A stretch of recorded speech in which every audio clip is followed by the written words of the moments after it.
अगर तुम हर दिन मेहनत कर रहे हो फिर भी जिंदगी वहीं अटकी है तो शायद तुम गलत जगह अपनी ताकत खर्च कर रहे हो। अर्जुन की जिंदगी बाहर से देखने में बिल्कुल सही लगती थी। सुबह जल्दी उठना, दिन भर काम में लगे रहना, लोगों से मिलना, जिम्मेदारियां और निभाना, सब कुछ वैसा ही था जैसा होना चाहिए। लेकिन हर रात जब वह अकेला होता उसके अंदर एक सवाल चुपचाप बैठा रहता। इतनी मेहनत के बाद भी मैं आगे क्यों नहीं बढ़ पा रहा। वह खुद को समझाता कि शायद और ज्यादा काम करने की जरूरत है, शायद अभी संघर्ष का समय है। इसी सोच में वह हर दिन और तेज भागने लगा। ज्यादा घंटे, ज्यादा दबाव, ज्यादा थकान। मगर अजीब बात यह थी कि जितना वह तेज भागता उतना ही उसे लगता कि वह वहीं घूम रहा है। एक रात वह देर तक जागता रहा। कमरे में शांति थी लेकिन उसके दिमाग में शोर मचा हुआ था। उसे याद आया कि पिछले कई सालों से वह बस बिजी रहा है, इतना बिजी कि उसने कभी रुककर यह नहीं सोचा कि वह जिस रास्ते पर चल रहा है वह सच में उसका है भी या नहीं। उसे एहसास हुआ कि उसने अपनी जिंदगी को कामों से भर लिया है लेकिन दिशा से नहीं। उसी पल उसे थोड़ा डर भी लगा क्योंकि यह मान लेना आसान नहीं था कि शायद समस्या हालातों में नहीं उसके फैसलों में है।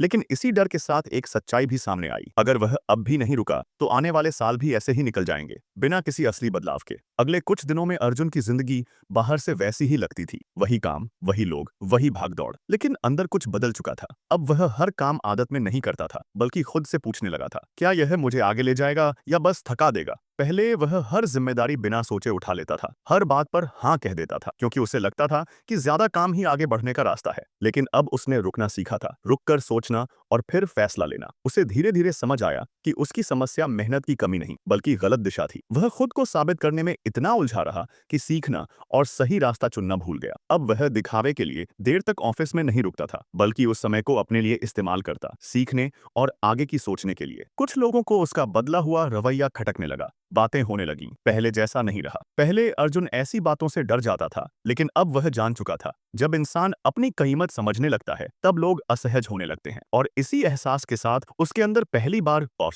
यह भरोसा बनने लगा कि वह सही रास्ते पर है। अर्जुन को अब साफ महसूस होने लगा था कि बदलाव हमेशा शोर करके नहीं आता। बाहर कुछ खास अलग नहीं दिखता था लेकिन उसके फैसले अब पहले जैसे नहीं रहते थे। वह अब हर बात पर तुरंत रिएक्ट नहीं करता था। कोई दबाव बनाता तो वह चुपचाप सोचता, क्या यह मेरे रास्ते का हिस्सा है या सिर्फ किसी और की उम्मीद। यही रुकना उसे पहले से ज्यादा मजबूत बना रहा था। इस बीच मुश्किलें भी आईं, कुछ मौके हाथ से निकल गए, कुछ लोगों ने दूरी बना ली। कई बार मन ने कहा पहले जैसा ही ठीक था, कम से कम सब खुश थे। लेकिन फर्क यह था कि अब अर्जुन खुद से भाग नहीं रहा था। उसे समझ आ चुका था कि हर चीज जो छूटती है नुकसान नहीं होती। कुछ चीजें इसीलिए जाती हैं ताकि आगे की जगह बन सके। धीरे धीरे उसके काम की क्वालिटी बदलने लगी। वह कम करता था लेकिन बेहतर करता था। जिन चीजों पर पहले कोई ध्यान नहीं देता था अब वही उसकी पहचान बनने लगी थी। उसे पहली बार एहसास हुआ कि जब इंसान खुद को हल्का करता है, डर से, जरूरत से ज्यादा जिम्मेदारियों से, तभी वह सच में आगे बढ़ पाता है। और अर्जुन अब उसी रास्ते पर चल पड़ा था जहां कदम कम थे लेकिन दिशा साफ थी।